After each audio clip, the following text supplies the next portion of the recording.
ಜ್ಞಾನಾನಂದಮಯಂ ದೇವಂ ನಿರ್ಮಲಂ ಸ್ಫಟಿಕಾಕೃತಿಂ ಆಧಾರಂ ಸರ್ವವಿದ್ಯಾನಾಂ ಹಯಗ್ರೀವ ಉಪಾಸ್ಮಹೆ.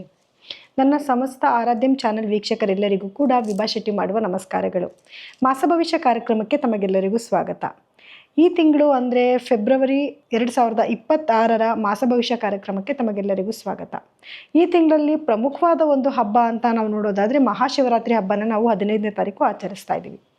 ಹಾಗೆ ಗ್ರಹಗಳ ಸ್ಥಾನಮಾನ ಹೇಗಿದೆ ಅನ್ನೋದನ್ನ ತಿಳ್ಕೊಂಡು ತದನಂತರ ದ್ವಾದಶ ರಾಶಿಗಳ ಭವಿಷ್ಯ ಹೇಗಿದೆ ಈ ತಿಂಗಳಲ್ಲಿ ಅನ್ನೋದನ್ನ ನೋಡೋಣ. ಇನ್ನು ಗ್ರಹಗಳ ಸ್ಥಾನಮಾನ ಹೇಗಿದೆ, ಏನು ಬದಲಾವಣೆ ಆಗ್ತಿದೆ ಅಂತ ನೋಡೋದಾದರೆ ನಾವು ಆಗಲೇ ಗೊತ್ತಿರೋಂಗೆ ಜನವರಿ ತಿಂಗಳಲ್ಲಿ 4 ಗ್ರಹಗಳು ತನ್ನ ಪತನ ಬದಲಾವಣೆ ಮಾಡಿತ್ತು. ಅಂದರೆ ಧನಸ್ಸು ರಾಶಿಯಿಂದ ಮಕರ ರಾಶಿಗೆ ತನ್ನ ಪ್ರವೇಶನ ಬೆಳೆಸಿತ್ತು. ಅದೇ ರೀತಿಯಾಗಿ ಮತ್ತೆ ಇದೇ 4 ಗ್ರಹಗಳು ಏನು ಮಕರ ರಾಶಿನಲ್ಲಿದೆ ಅದೆಲ್ಲನೂ ಕುಂಭರಾಶಿಗೆ ತನ್ನ ಪ್ರವೇಶನ ಬೆಳೆಸ್ತಾ ಇದೆ. ಅದು ಯಾವ್ದು ಯಾವ ಸಮಯದಲ್ಲಿ ಅನ್ನೋದನ್ನ ನೋಡೋಣ. ಮೊದಲನೇದಾಗಿ ಫೆಬ್ರವರಿ 6ನೇ ತಾರೀಕು ಶುಕ್ರ ಗ್ರಹವು ಮಕರ ರಾಶಿಯಿಂದ ಕುಂಭರಾಶಿಗೆ ತನ್ನ ಪ್ರಯಾಣನ ಬೆಳೆಸ್ತಾ ಇದೆ. ತದನಂತರ ಅದೇ ಫೆಬ್ರವರಿ 8ನೇ ತಾರೀಕು ಬುಧ ಗ್ರಹವು ಕೂಡ ಮಕರ ರಾಶಿಯಿಂದ ಕುಂಭರಾಶಿಗೆ ತನ್ನ ಪ್ರಯಾಣನ ಬೆಳೆಸ್ತಿದೆ. ಹಾಗೆ ಅದೇ ಫೆಬ್ರವರಿ 13ನೇ ತಾರೀಕು ಸೂರ್ಯ ಮಕರ ರಾಶಿಯಿಂದ ಕುಂಭರಾಶಿಗೆ ತನ್ನ ಪ್ರಯಾಣನ ಬೆಳೆಸಿದ್ರೆ ತಿರ್ಗಾ ಬುಧ ಗ್ರಹವು ಇದೇ 25ನೇ ತಾರೀಕು ಮತ್ತೊಂದು ಸತಿ ತನ್ನ ಬದಲಾವಣೆನ ಮಾಡ್ತಾ ಇದೆ. ಅದೇ 25ನೇ ತಾರೀಕು ಫೆಬ್ರವರಿ 25ನೇ ತಾರೀಕು ಕುಂಭರಾಶಿಯಿಂದ ಮೀನರಾಶಿಗೆ ತನ್ನ ಪ್ರಯಾಣನ ಬೆಳೆಸ್ತಿದೆ.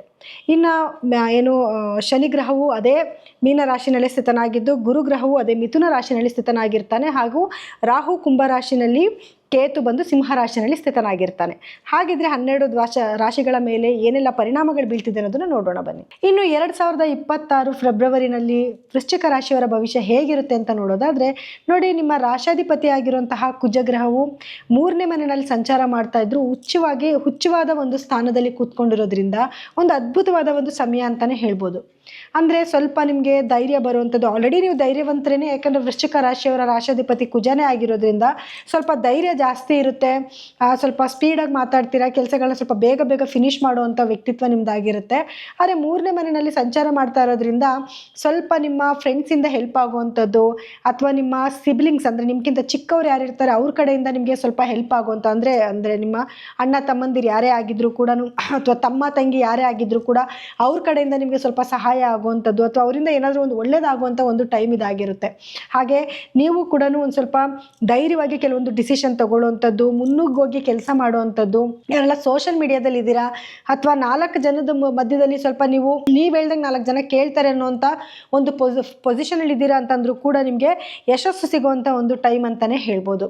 ಹಾಗೆ ಈ ಒಂದು ಸಮಯ ನೀವು ಸದುಪಯೋಗ ಪಡಿಸ್ಕೊತೀರಾ. ಹಾಗೆ ಒಂದು ಉತ್ತಮವಾದ ಒಂದು ಸಮಯ ಆಗಿರೋದ್ರಿಂದ ಈ ಎಲ್ಲ ಒಂದು ಒಳ್ಳೆ ಅಭಿಪ್ರಾಯಗಳು ನಿಮ್ಮ ಮೇಲೆ ಬರುವಂಥದ್ದು ಅಥವಾ ನೀವು ಮಾಡ್ತಿರೋ ಕೆಲಸಕ್ಕೆ ಪ್ರಶಂಸೆ ಬರುವಂಥ ಒಂದು ಟೈಮ್ ಕೂಡ ಇದಾಗಿರುತ್ತೆ.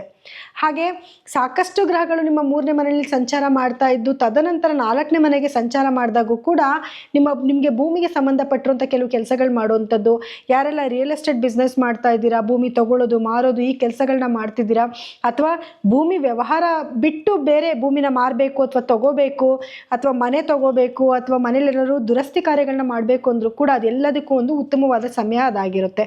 ಅಂದರೆ ಫೆಬ್ರವರಿ 15 ನಂತರ ನಿಮಗೆ ಭೂಮಿ ಕೆಲಸಗಳನ್ನ ಮಾಡೋದಕ್ಕೆ ಅತ್ಯಂತ ಶುಭವಾದ ಒಂದು ಸಮಯ ಅಂತಾನೆ ಹೇಳ್ಬೋದು. ಯಾರೆಲ್ಲ ರಿಯಲ್ ಎಸ್ಟೇಟ್ ಬಿಸ್ನೆಸ್ ಮಾಡ್ತಿದ್ದೀರಾ ಅವ್ರಿಗೆ ಯಶಸ್ಸು ಸಿಗುವಂಥ ಸಮಯ ಕೂಡ ಅದಾಗಿರುತ್ತೆ. ಹಾಗೆ ರಾಹುವಿನ ಸಂಚಾರನೂ ಕೂಡ 4ನೇ ಮನೆಯಲ್ಲೇ ಇರೋದ್ರಿಂದ ತಾಯಿಯ ಆರೋಗ್ಯದಲ್ಲಿ ಸ್ವಲ್ಪ ಸಮಸ್ಯೆಗಳು ಬರುವಂಥದ್ದು ಅಥವಾ ನಿಮಗೆ ಏನದು ಹೊರದೇಶಕ್ಕೆ ಹೋಗುವಂಥ ಅವಕಾಶಗಳು ಕೂಡ ನಿಮ್ಮನ್ನು ಹುಡ್ಕೊಂಡು ಬರುವಂಥ ಒಂದು ಸಾಧ್ಯತೆಗಳು ಜಾಸ್ತಿ ಇರುತ್ತೆ. ಅಂದರೆ ನಿಮ್ಮ ತಾಯಿನಾಡನ್ನ ಬಿಟ್ಟು ದೂರ ಹೋಗಿ ಏನಾದರೂ ಒಂದು ಕೆಲಸಗಳನ್ನ ಮಾಡುವಂಥ ಒಂದು ಸಮಯಗಳು ಕೂಡ ಇದಾಗಿರುತ್ತೆ. 5ನೇ ಮನೆಯಲ್ಲಿ ಶನಿಯ ಒಂದು ಸಂಚಾರ ಇರೋದ್ರಿಂದ ಸ್ವಲ್ಪ ನಿಮ್ಮ ಮಕ್ಕಳ ಆರೋಗ್ಯದಲ್ಲಿ ಸ್ವಲ್ಪ ಏರುಪೇರುಗಳಾಗುವಂಥದ್ದು ಅಥವಾ ಸ್ವಲ್ಪ ಅವ್ರೇನಾದರೂ ಅವ್ರ ಪ್ರೋಗ್ರೆಸ್ ಅಲ್ಲಿ ಸ್ವಲ್ಪ ಸ್ಲೋ ಆಗುವಂಥದ್ದು ಅಥವಾ ಏನಾದ್ರು ಒಂದು ಕಾಯಿಲೆಗಳು ಬಂತು ಅಂತಂದರೆ ಬೇಗ ವಾಸಿ ಆಗ್ದಿರಾ ಸ್ವಲ್ಪ ನಿಧಾನಗತಿನಲ್ಲಿ ಅದು ಸಾಗುವಂಥ ಒಂದು ಸಮಯ ಕೂಡ ಇದಾಗಿರುತ್ತೆ. ಸೊ ಹಾಗಾಗಿ ಏನಾದರೂ ನಿಮಗೆ ಸಿಂಪ್ಟಮ್ಸ್ ಗೊತ್ತಾಯಿತು ಅಂತಂದರೆ ಅದನ್ನು ಮೊದಲೇ ಡಾಕ್ಟರ್ ಹತ್ರ ತೋರಿಸಿ ಅದಕ್ಕೆ ತಕ್ಕ ಒಂದು ಪ್ರತಿಫಲ ತಗೊಳ್ಳೋದ್ರಿಂದ ಒಂಚೂರು ಮುಂದಕ್ಕಾದ್ರೆ ಅದರಿಂದ ಏನಾದರೂ ನೆಗೆಟಿವಿಟಿ ಆಗೋದ್ರಿಂದನೂ ಕೂಡ ನೀವು ಈಚೆ ಕಡೆಗೆ ಬರಬಹುದು. ಇನ್ನು ಗುರುವಿನ ಒಂದು ಸಂಚಾರ ಅಂತ ನೋಡಕ್ಕೆ ಬಂದಾಗ ಗುರು ನಿಮ್ಮ 8ನೇ ಮನೆಯಲ್ಲಿ ಸಂಚಾರ ಮಾಡ್ತಾ ಇರೋದ್ರಿಂದ ಸ್ವಲ್ಪ ಅನಿರೀಕ್ಷಿತವಾದ ಕೆಲವು ಘಟನೆಗಳು ನಿಮ್ಮ ಜೀವನದಲ್ಲಿ ನಡೀತಾ ಹೋಗುತ್ತೆ. ಅಂದರೆ ನಿಮಗೆ ಅನಿರೀಕ್ಷಿತವಾದ ಹಣ ಬರುವಂಥದ್ದಾಗಿರ್ಬೋದು, ಹಣ ಕಳ್ಕೊಳ್ಳುವಂಥದ್ದಾಗಿರ್ಬೋದು, ಅಥವಾ ನಿಮಗೆ ಕೆಲವೊಂದು ಅನಿರೀಕ್ಷಿತವಾದ ಒಂದು ಖರ್ಚು ಬರುವಂಥದ್ದು ಅಥವಾ ಏನಾದರೂ ಸಣ್ಣ ಪುಟ್ಟ ಕಾಯಿಲೆಗಳು, ಅದರಲ್ಲೂ ಶುಗರ್ಗೆ ಸಂಬಂಧಪಟ್ಟಿರುವಂಥ ಕಾಯಿಲೆಗಳು ಬರೋ ಸಾಧ್ಯತೆಯೂ ಇರುತ್ತೆ. ಏನಾದರೂ ನಿಮಗೆ ಸಿಂಪ್ಟಮ್ಸ್ ಗೊತ್ತಾಗ್ತಿದೆ ಅಂದರೆ ದಯವಿಟ್ಟು ಅದನ್ನು ವೈದ್ಯರ ಸಲಹೆ ತಗೊಳ್ಳೋದು ತುಂಬ ಮುಖ್ಯ ಆಗಿರುತ್ತೆ. ಆದರೆ ಗುರುವಿನ ಒಂದು ನೇರ ದೃಷ್ಟಿ ನಿಮ್ಮ 2ನೇ ಭಾವದ ಮೇಲೆ ಬೀಳ್ತಾ ಇರೋದ್ರಿಂದ ಹಣಕಾಸಿನ ಸಂಪಾದನೆಗೇನು ನಿಮಗೆ ತೊಂದರೆ ಇರೋದಿಲ್ಲ. ಹಾಗೆ ಉಳಿತಾಯ ಮಾಡೋಕ್ಕೂ ಕೂಡ ಏನಾದರೂ ಒಂದು ದಾರಿನ ನೀವು ಹುಡ್ಕೊತಾ ಇರ್ತೀರ. ಹಾಗೆ ನಿಮ್ಮ ಕುಟುಂಬದಲ್ಲೂ ಕೂಡ ನಿಮ್ಗೇನಾದರೂ ಭಿನ್ನಾಭಿಪ್ರಾಯಗಳಿತ್ತು ಅಂತಂದರೆ ಅದು ಸರಿ ಹೋಗುವಂಥ ಒಂದು ಸಮಯ ಕೂಡ ಇದಾಗಿರುತ್ತೆ. ಹಾಗೆ ನಿಮ್ಮ ಗಂಡ ಹೆಂಡತಿ ಮಧ್ಯದಲ್ಲೂ ಕೂಡ ಏನಾದರೂ ವೈಮನಸ್ಯಗಳಿತ್ತು ಅಂತಂದರೆ ಅದರಲ್ಲೂ ಕೂಡ ಸ್ವಲ್ಪ ನಿಮಗೆ ಏನು ಪರಿಹಾರ ಆಗುವಂಥ ಒಂದು ಟೈಮ್ ಆಗಿರುತ್ತೆ. ಅಂದರೆ ಅದು ಸ್ವಲ್ಪ ತಿಳಿ ಆಗುವಂಥ ಒಂದು ಸಮಯ ಆಗಿರುತ್ತೆ. ಇದೆಲ್ಲ ಸ್ವಲ್ಪ ಖುಷಿ ಪಡುವಂಥ ವಿಷಯ ಅಂತಲೇ ಹೇಳ್ಬೋದು. ಇನ್ನು ವಿದ್ಯಾರ್ಥಿಗಳು ಸ್ವಲ್ಪ ಹಾರ್ಡ್ ವರ್ಕ್ ಮಾಡಬೇಕಾಗುತ್ತೆ. ಒಂದು ಸ್ವಲ್ಪ ಎಫರ್ಟ್ ಹಾಕಿ ಓದೋದ್ರಿಂದ ಮಾತ್ರನೇ ನಿಮಗೆ ಒಳ್ಳೆಯ ಒಂದು ಮಾರ್ಕ್ಸ್ನ ತಗೊಳ್ಳೋಕ್ಕೆ ನಿಮಗೆ ಸುಲಭ ಆಗುತ್ತೆ. ಇನ್ನು ಕೇತುವಿನ ಸಂಚಾರ ಅಂತ ನೋಡೋಕೆ ಬಂದಾಗ 10ನೇ ಮನೆಯಲ್ಲಿ ಕೇತುವಿನ ಒಂದು ಸಂಚಾರ ಇರೋದ್ರಿಂದ ನಿಮ್ಮ ವ್ಯಾಪಾರದಲ್ಲಿ ಸ್ವಲ್ಪ ಒಂಚೂರು ಕುಂಠಿತ ಆಗುವಂಥದ್ದು, ಅಥವಾ ಅಂದರೆ ನೀವು ನಿರೀಕ್ಷೆ ಮಾಡಿದಷ್ಟು ಹಣ ನಿಮಗೆ ಬರದೇ ಇರುವಂಥದ್ದು, ಅಥವಾ ವ್ಯಾಪಾರ ಇಷ್ಟೇ ಆಗುತ್ತೆ ಅಂತ ಒಂದು ಏನು ನಿಮ್ಮ ನಿರೀಕ್ಷೆ ಇರುತ್ತೆ ಅದರಲ್ಲಿ ಸ್ವಲ್ಪ ಸಮಸ್ಯೆಗಳಾಗುವಂಥ ಸಾಧ್ಯತೆಗಳಿರುತ್ತೆ. ಆದರೆ ಏನಾದರೂ ಆಧ್ಯಾತ್ಮಿಕವಾದ ಒಂದು ಕೆಲಸಗಳನ್ನ ಮಾಡ್ತಾ ಇದ್ದೀರಾ ಅಥವಾ ಸಂಶೋಧನೆಗೆ ಸಂಬಂಧಪಟ್ಟರು ಯಾವುದಾದ್ರೂ ಕೆಲಸಗಳನ್ನ ಮಾಡ್ತಿದ್ದೀರಾ ಅಂತಂದರೆ ಖಂಡಿತವಾಗ್ಲೂ ಅದರಲ್ಲಿ ನಿಮಗೆ ಯಶಸ್ಸು ಸಿಗುವಂಥ ಒಂದು ಟೈಮ್ ಕೂಡ ಇದಾಗಿರುತ್ತೆ. ಸೊ ಹಾಗಾಗಿ ಏನಾದರೂ ಟ್ರಾವೆಲ್ ಮಾಡುವಂಥದ್ದು ಅಥವಾ ಏನಾದರೂ ದೇವಸ್ಥಾನಗಳಿಗೆ ಹೋಗೋಕ್ಕೆ ನಿಮಗೆ ಎಲ್ಲ ಅವಕಾಶಗಳನ್ನೂ ಕೂಡ ಕೇತು ಗ್ರಹದಿಂದ ನಿಮಗೆ ಆಗ್ತಾ ಹೋಗ್ತಾ ಇರುತ್ತೆ. ಸೊ ನಿಮಗೆ ಒಟ್ಟಾಗಿ ನೋಡಬೇಕು ಅಂತಂದರೆ ವೃಶ್ಚಿಕ ರಾಶಿಯವರು ಆರೋಗ್ಯದ ವಿಷಯದಲ್ಲಿ ಸ್ವಲ್ಪ ಎಚ್ಚರವಾಗಿರಬೇಕು.